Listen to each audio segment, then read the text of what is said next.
That was one of the best performances from Real Madrid since the season began. Honestly, I would say the best performance since the Club World Cup, since Xabi Alonso came in. Because everything has finally clicked, like everyone was playing good, everybody in this team. But one thing truly stood out in my opinion, because you know how you get the front three, you get MSN, you get BBC, you get VBR, VMR, and now we are seeing VMM. So who is VMM? It is Vini Jr., Kylian Mbappe, and Franco Mastantuono. Now I will say Franco has truly impressed. He went from having a terrible performance against Marseille to having a fantastic performance against Espanyol to having a great performance against Levante, in which he finally scored his first goal. That was a beauty of a goal. Vini Jr., Mastantuono combining so well, and that was a beauty of a goal. This guy, I don't think he loses his spot. You know, before, like I would say during international break, I was saying Bellingham is going to take his position, Order's still going to be playing, but Mastantuono is going to go back to the bench. But honestly, Mastantuono is a guaranteed starter. I'm starting to see the vision. I'm starting to see what Xabi has been seeing, and the reason why he has been starting this youngster for this entire season so far. And that is simply that this is a special talent, a 1 in a million type of talent. And he's younger than Yamal. And I'm gonna say, if Franco continues to perform like this, continues to score,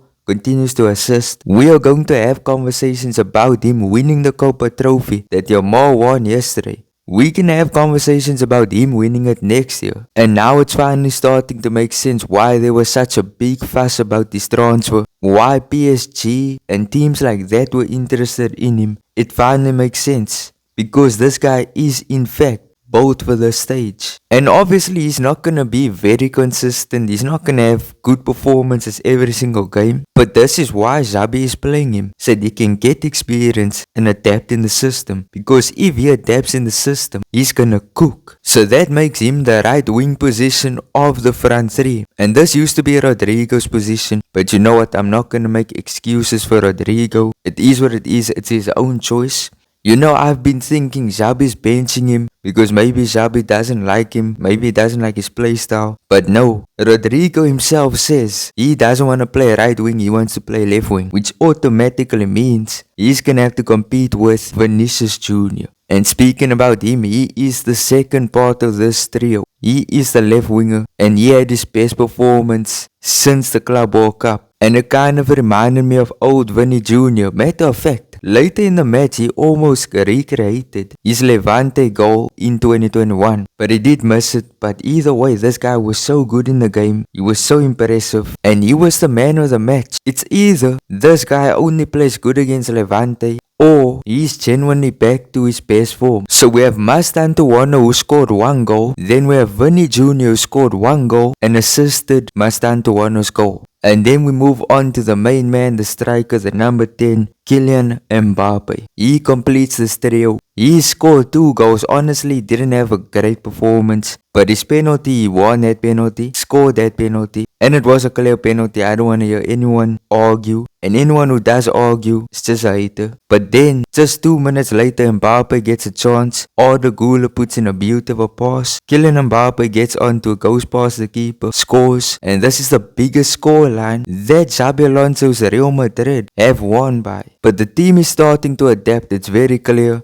And you know what's crazy? I made a video just about 2 days ago saying that the team is over-reliant on Kylian Mbappe to score and win games for the team. And you know how crazy that is? You watch the team play and you're thinking this team is just relying on Mbappe. Very next match, you completely get proven wrong, because this team played good and Mbappe had a very average performance, but they showed that they can cook without Kylian Mbappe. So my prediction is this front three is going to carry Real Madrid's entire season. And maybe I hate to say that a bit, because I am a fan of Rodrygo and I would like to see him fit into this. But as I see it, I think this is perfect. But we're speaking about this team adapting. Honestly, look at this lineup Xabi Alonso played. Now from this image that I'm showing you, it looks weird. Fran Garcia in the right back position. Well, this is the actual lineup. Fran Garcia was played in the left wing-back position. Carreras was played in the centre-back position alongside Hausen and Asensio. Valverde was being used in the right wing-back position, but he was also playing in the central midfield, so I like how that kind of looked. But him playing Carreras at centre-back, I thought it was quite interesting. Obviously Carreras has played centre-back before, and he has all the tools to be a centre-back. He's tall, he's a good defender, and it just makes sense in my opinion. So I think it's good that he's testing these things against the smaller teams, so that when push comes to shove, when Real Madrid have to play against the Liverpools,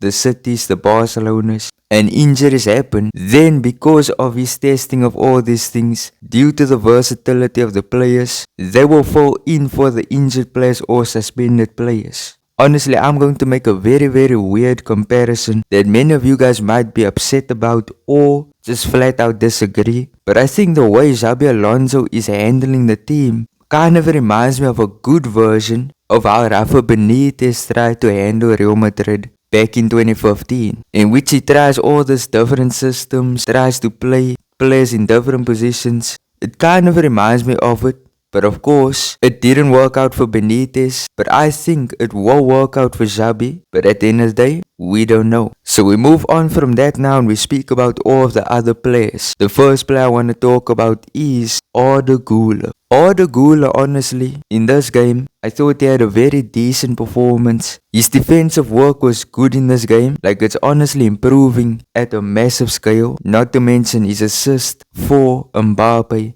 a beautiful assist. Guler is still improving. You know, maybe he had a bad performance against Marseille, but I think Xabi benching him in the previous game maybe gave him some motivation because he was playing good in this game. And I think it's actually going to be very interesting to see how Xabi's gonna use him in the next few games. Because we know we have Atletico, which is going to be an insane match. But Real Madrid should win that match because Atletico hasn't been good this season. But is he going to still start Guler? Because to me, if you have the front three of Vini Jr., Mbappe, Franco, then honestly the midfield is a very tricky situation. Because I think Tchouameni is a guaranteed starter, Valverde as well. Then you have Guler or Jude Bellingham. Who are you going to play in that position? Right now I will say Guler, and that's because Bellingham came from an injury. But if Bellingham, starts to regain his form, he already is playing good. Honestly, I would start him if I was Xabi. He's already playing good. He looks match fit, but we don't know. But I think it's going to be an interesting conversation on who's going to play, or if who's going to play in the midfield. I think it's going to be very interesting. But that's my thoughts. Tell me your thoughts there in the comment section. I'd love to hear what you guys have to say, and I'll be reading and responding what you guys have to say. But if you enjoyed, smash like, subscribe, turn on notifications. Peace.